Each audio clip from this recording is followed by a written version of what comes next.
नमस्कार दोस्तों, मैं सुधांशु शेखर टीटीएस सिनेमा के एक नए एपिसोड में फिर से आपका स्वागत करता हूं। और जैसा कि हमारे रेगुलर व्यूअर्स को पता होगा कि अभी हम ऑस्कर्स को लेकर के एक स्पेशल सीरीज चला रहे हैं। तो आज हमारा उस सीरीज का फिनाले है। फिनाले इन द सेंस कि हमने जैसा कि बताया था कि ऑस्कर्स के ऊपर हमारे जो एक सीरीज चलेगी उसे हम 3 पार्ट्स में लाएंगे, 3 खंड में लाएंगे। पहला जो था वो best motion picture of the year का, दूसरा जो था वो बेस्ट डायरेक्टर्स का, और आज जो हम फाइनल इसका करने जा रहे हैं वो बेस्ट एक्टर और एक्ट्रेसेस का, जो लीडिंग रोल में और सपोर्टिंग रोल में जो नॉमिनेशंस हुए हैं। आज का एपिसोड, फाइनल एपिसोड, इसका पार्ट थर्ड हम जो करेंगे वो बेस्ट एक्टर्स और एक्ट्रेसेस के लीडिंग एंड सपोर्टिंग रोल्स में नॉमिनेशंस के ऊपर हमारा ये एपिसोड होने जा रहा है। तो दोस्तों, मैं थोड़ा सा एक्सप्लेन करना चाहूंगा कि बेस्ट एक्टर्स जो लीडिंग कैटेगरी में होते हैं और जो सपोर्टिंग एक्टर्स की कैटेगरी में होते हैं, उनमें फर्क क्या होता है। अगर जैसे कि किसी सिनेमा में दो एक्टर एक्ट कर रहे हैं, सपोज किसी भी वेस्टर्न सिनेमा में दो एक्टर एक्ट कर रहे हैं, वेस्टर्न सिनेमा से मेरा मतलब हॉलीवुड या वर्ल्ड सिनेमा से है, तो उसमें क्या होता है, उसमें स्क्रीन टाइम देखा जाता है। अगर 1.5 घंटे की मूवी है और किसी व्यक्ति ने अगर उसमें 50 मिनट एक्ट किया है और किसी व्यक्ति ने 40 मिनट एक्ट किया है, तो 50 मिनट का जिसको स्क्रीन टाइम, जिसकी प्रेजेंस स्क्रीन पे ज्यादा होगी, उसे लीडिंग एक्टर की कैटेगरी में रखा जाता, और जिसकी प्रेजेंस स्क्रीन पे कम होती है उसे सपोर्टिंग एक्टर की कैटेगरी में रखा जाता है। तो आज का हमारा ये जो एपिसोड है टीटीएस सिनेमा का, वो जो ऑस्कर के लिए 96th ऑस्कर के लिए जो बेस्ट एक्टर और एक्ट्रेसेस नॉमिनेट हुए हैं लीडिंग रोल में और सपोर्टिंग रोल में, उनके ऊपर है। तो दोस्तों, इस बार मेल एक्टर्स की कैटेगरी में, लीड एक्टर की कैटेगरी में जो मेल एक्टर्स जो इस बार जिनका नॉमिनेशन हुआ है वो 4 हैं। तो पहले जो एक्टर हैं जो नॉमिनेट हुए हैं उनका नाम है ब्रैडली कूपर, और जो इस फिल्म के लिए वो नामांकित हुए हैं वो है मेस्ट्रो। दोस्तों, ब्रैडली कूपर हॉलीवुड में एक बहुत बड़ा नाम है, जाना माना नाम है, इनकी कई मूवियां आ चुकी है और इन्होंने एक ऑस्कर भी जीता हुआ है, और इन्होंने कई ऑस्कर्स की नॉमिनेशंस भी हासिल की है। अगर इनके ऑस्कर नामांकित फिल्मों की चर्चा करें तो सिल्वर लाइनिंग प्लेबुक, और इन्होंने एक मूवी करी थी जो बहुत फनी मूवी थी, हैंगओवर। शायद लोग जो कॉमेडी सिनेमा पसंद करते तो इनको हैंगओवर की वजह से भी जानते होंगे। तो ब्रैडली कूपर काफी अच्छा नाम, काफी बड़ा नाम है, और फिर से ये नॉमिनेट हुए हैं फिल्म मैस्ट्रो के लिए। दूसरा जो नाम है, ये भी सिनेमा जगत के प्रेमियों को काफी जाना पहचाना नाम लगेगा। हो सकता है नाम से वाकिफ ना हो, लेकिन अगर इनका चेहरा देखे तो वो तुरंत पहचान लिए जाते हैं। इनका नाम है किलियन मर्फी। जी हाँ, किलियन मर्फी। और ये जो नॉमिनेशन इनकी आई है, वो नॉमिनेशन आई है पिछले साल धूम मचाने वाली फिल्म ओपनहाइमर की वजह से, जिसमें इन्होंने मुख्य भूमिका, रॉबर्ट जे ओपनहाइमर जो साइंटिस्ट थे, उनकी भूमिका निभाई है। क्रिस्टोफर नोलान द्वारा डायरेक्टेड, और क्रिस्टोफर नोलान की ये फेवरेट एक्टर्स में से एक है। तीसरे जो एक्टर जो नामांकित हुए हैं इस बार लीडिंग एक्टर की कैटेगरी में ऑस्कर के लिए, उसका नाम है कोलमैन डोमिंगो, और फिल्म जिसके लिए नॉमिनेशन इनकी आई है वो फिल्म है रस्टिन। दोस्तों, इन एक्टर के बारे में मुझे भी ज्यादा जानकारी नहीं, ये शायद इनका पहला नॉमिनेशन है, और मैंने भी इनके किसी सिनेमा को नहीं देखा है, लेकिन मैं इनके सिनेमा को एक्सप्लोर करना चाहूंगा। तो फिर से मैं बताना चाहूंगा, कोलमैन डोमिंगो फिल्म रस्टिन के लिए इनकी नॉमिनेशन आई है। चौथे एक्टर जिनका बेस्ट एक्टर लीडिंग रोल में जिनका नॉमिनेशन हुआ है वो है जेफरी राइट, और उनका नॉमिनेशन हुआ है फिल्म अमेरिकन फिक्शन के लिए। फिर से मैं रिपीट करना चाहूंगा, जेफरी राइट और अमेरिकन फिक्शन के लिए इनका नॉमिनेशन हुआ है। दोस्तों, जेफरी राइट पिछले कुछ दिनों से सिनेमा जगत में और वर्ल्ड सिनेमा में और टेलीविजन सीरीज की दुनिया में भी काफी जाना माना नाम उभर करके सामने आ रहे हैं। कुछ दिनों पहले इनकी एक सीरीज आई थी, वो बहुत पॉपुलर हुई थी, और ये लगातार अच्छी अच्छी सिनेमा ये करते जा रहे हैं, और काफी अच्छे अच्छे मतलब स्क्रिप्ट्स पे इनके इनके काम आ रहे हैं, और काफी लोग इनको अब जानने लग गए, पहचानने लगे। एक अदाकार के तौर पे ये अपनी स्थापना कर चुके हैं हॉलीवुड में। अब आते हैं हम इस साल की जो फीमेल एक्टर्स हैं जिनको लीडिंग रोल के लिए नॉमिनेट किया गया है। तो वो एक्ट्रेसेस, जो पहली एक्ट्रेस है उनका नाम है एनेट बेनिंग। जी हाँ, उनका नाम है एनेट बेनिंग, और जिस फिल्म के लिए इनका नॉमिनेशन आया है वो है न्याड। जी, न्याड। दोस्तों, इनके बारे में भी मुझे ज्यादा जानकारी नहीं है, मेरे लिए भी ये नया नाम है, सिनेमा जगत में बेशक ये नया नाम नहीं होगा, लेकिन मैं इनके बारे में मुझे भी इस बार पता लगा है और मैं भी इनको एक्सप्लोर करना चाहूँगा, इनके वर्क्स को एक्सप्लेन करना चाहूँगा। जब भी ऑस्कर आते हैं और इनकी नॉमिनेशंस होती है, तो ये एक बहुत खूबसूरत सी चीज़ होती है। कई एक्टर, एक्ट्रेस, डायरेक्टर्स ऐसे निकल कर के सामने आते हैं जिनके सिनेमाओं से पूरा विश्व उतना परिचित नहीं होता, लेकिन ऑस्कर में जो इन्हें एक्सपोज़र मिलता है, तो फिर उनके वर्क्स को जानना शुरू किया जाता है। और मेरे लिए जैसे मैंने टीटीएस सिनेमा के ऑस्कर स्पेशल के पहले एपिसोड में ही कहा था कि नवंबर से लेके मार्च तक का समय सिनेमा जगत के प्रेमियों के लिए बहुत खास समय होता है, जिनमें से मैं एक खुद हूँ, सिनेमा प्रेमी होने के नाते। तो ये एक अच्छी चीज़ होती है कि जिन एक्टर, एक्ट्रेसेस, डायरेक्टर्स के बारे में नहीं जानकारी होती, मैं उनको देखता हूँ, उनको उनके वर्क को फिर मैं जानने की कोशिश करता हूँ। तो ऐसी एक अदाकारा जो मेरे नज़र के सामने आ रही हैं, जिनका नॉमिनेशन फीमेल एक्टर्स में लीडिंग रोल के तहत हुआ है, एनेट बेनिंग, और फिल्म है न्याड। दूसरी जो एक्ट्रेस नॉमिनेशन जिनका हुआ है, उनका नाम है कैरी मुलिगन, और फिल्म जिनके लिए इनका नामांकन हुआ है मैस्ट्रो।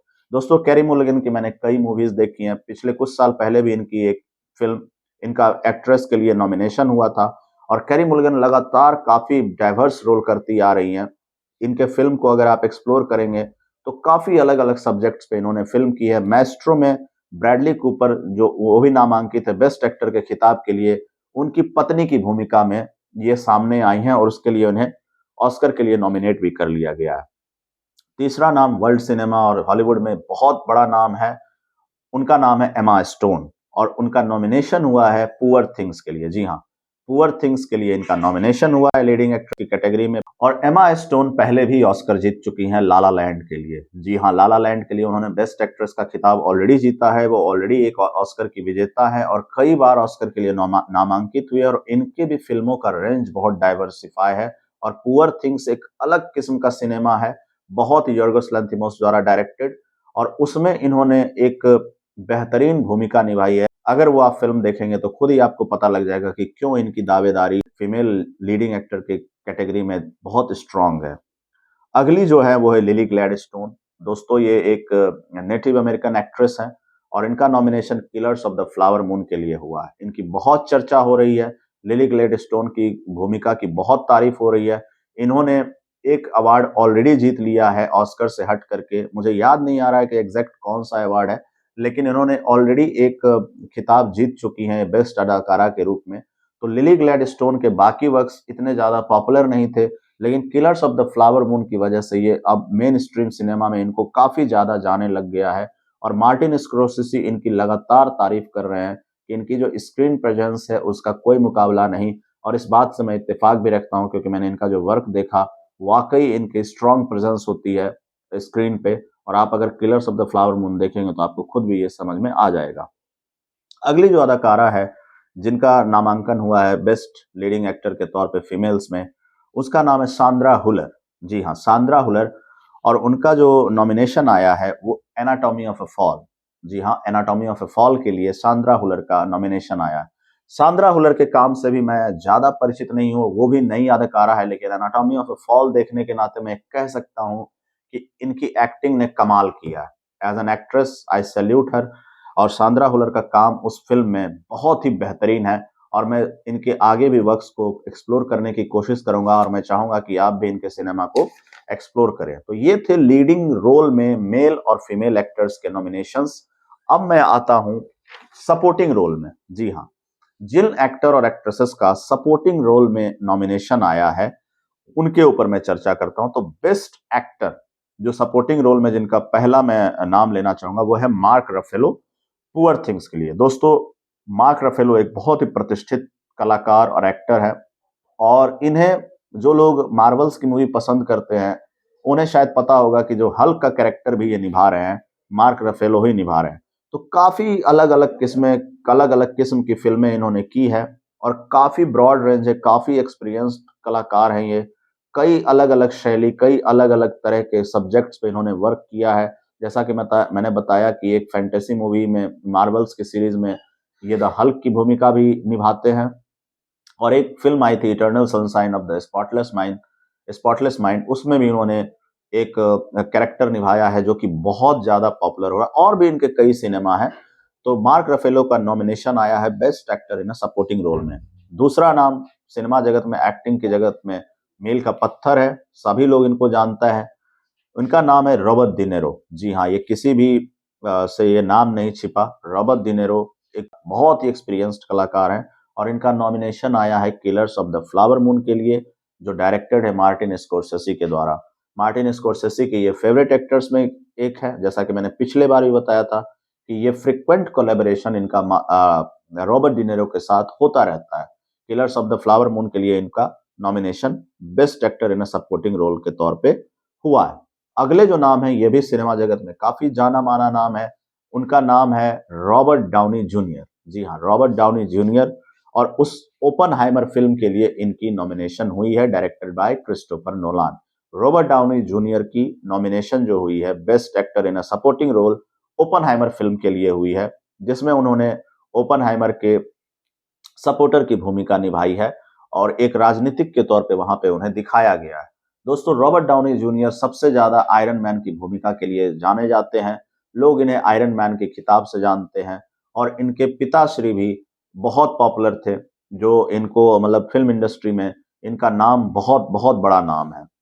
अगले जो कैटेगरी अगले जो एक्टर इस कैटेगरी में नामांकित हुए हैं, उनका नाम है रियान गॉसलिंग और वो फिल्म के लिए नामांकित जिसके लिए हुआ है वो है बारबी। जी हाँ, रियान गॉसलिंग और फिल्म जिसके लिए नामांकित हुए वो बारबी। दोस्तों, रियान गॉसलिंग पहले भी नामांकित हो चुके हैं बेस्ट ऑस्कर्स के लिए, बेस्ट एक्टर के लिए। इस बार सपोर्टिंग एक्टर के तौर पे हैं, लेकिन ये बेस्ट एक्टर के तौर पे भी नामांकित हो चुके हैं। लाला लैंड में इनकी बेस्ट एक्टर के तौर पे, खिताब के तौर पे बेस्ट एक्टर के लिए इनका नॉमिनेशन हुआ था। अगले जो अगले जो एक्टर हैं जिनका नामांकन हुआ है सपोर्टिंग रोल के तौर पे, बेस्ट एक्टर सपोर्टिंग रोल के तौर पे, उसका नाम है स्टर्लिंग के ब्राउन। जी हाँ, स्टर्लिंग के ब्राउन। और फिल्म जो है वो है अमेरिकन फिक्शन। तो दोस्तों, मैं फिर से एक्सेप्ट करना चाहूंगा कि स्टर्लिंग के ब्राउन का नामांकन हुआ है, लेकिन मुझे स्टर्लिंग के ब्राउन के काम के बारे में ज्यादा पता नहीं। मैंने इनके सिनेमा को ज्यादा एक्सप्लोर नहीं किया है। अब ये समय है कि मैं इनके सिनेमा को एक्सप्लोर करूंगा। व जैसा कि मैंने बताया, ऑस्कर्स जब नामांकित होते हैं कोई एक्टर या एक्ट्रेसेस, तो पूरे वर्ल्ड का ध्यान उनके कामों पे जाता है और ये बहुत अच्छी चीज होती है कि जिनके काम को पूरी दुनिया नोटिस नहीं कर रही होती है, जब वो नामांकित होते हैं तो लोग उनके सिनेमा को एक्सप्लोर करना शुरू करते हैं, सीखना शुरू करते हैं। तो स्टर्लिंग के ब्राउन एक ऐसा नाम है जो मेरे भी सिनेमा जगत के प्रेम में नया नाम उभर के सामने आया है और इनका नामांकन हुआ अमेरिकन फिक्शन के लिए। अब आते हैं हम best actress in supporting role की कैटेगरी में। तो दोस्तों, इसमें भी 5 एक्ट्रेसेस नामांकित हैं। पहली जो एक्ट्रेस इसके लिए नामांकित है, उनका नाम है अमेरिका फेरेरा।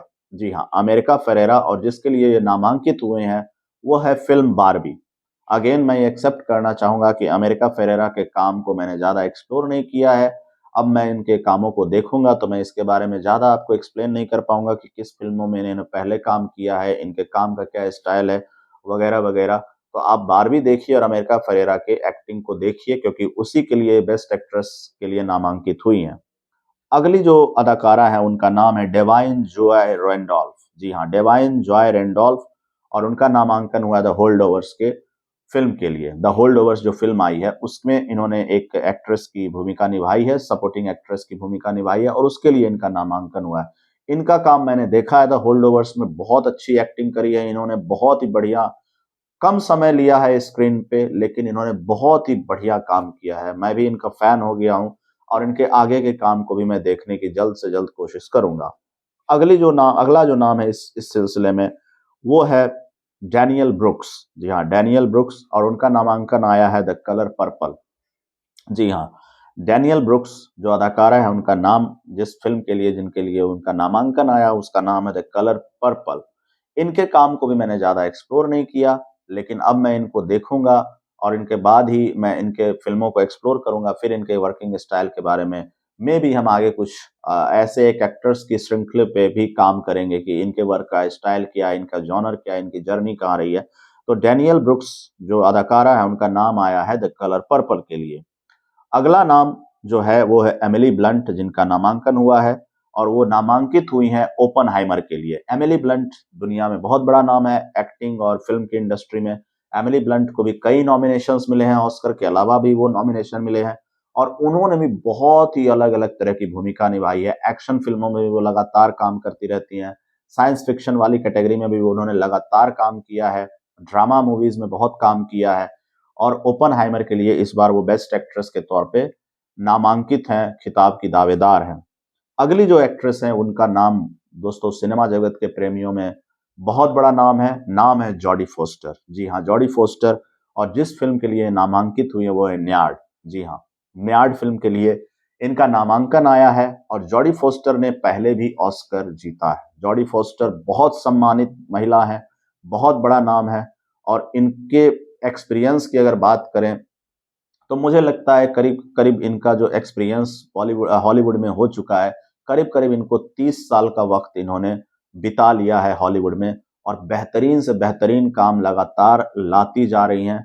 जॉडी फोस्टर की कई मूवियां हैं लेकिन जो सबसे अच्छी इनकी फिल्म अगर मैं चर्चा करना चाहूँ जिसने धूम मचा दी थी, उसका नाम है the silence of the lamb. जी हाँ, the silence of the lamb TTS cinema का एक नया एपिसोड जब हम लोग करेंगे तो हो सकता है कि साइलेंस ऑफ द लैम्प पे उसका रिव्यू डालेंगे। तो जॉडी फोस्टर की उसमें बहुत अहम भूमिका थी और उन्होंने एंथोनी हॉपकिंस के अपोजिट काम किया था और वहां से इनके अभिनय की शाख लगातार मजबूत ही होते जा रही है। तो दोस्तों ये 5 अदाकारा थी जिनके नामांकन की मैंने चर्चा की best actress in supporting role में और एक्टर्स की भी हमने चर्चा कर दी है, सपोर्टिंग रोल में भी और लीडिंग रोल में भी एक्ट्रेस और एक्ट्रेसेस दोनों की।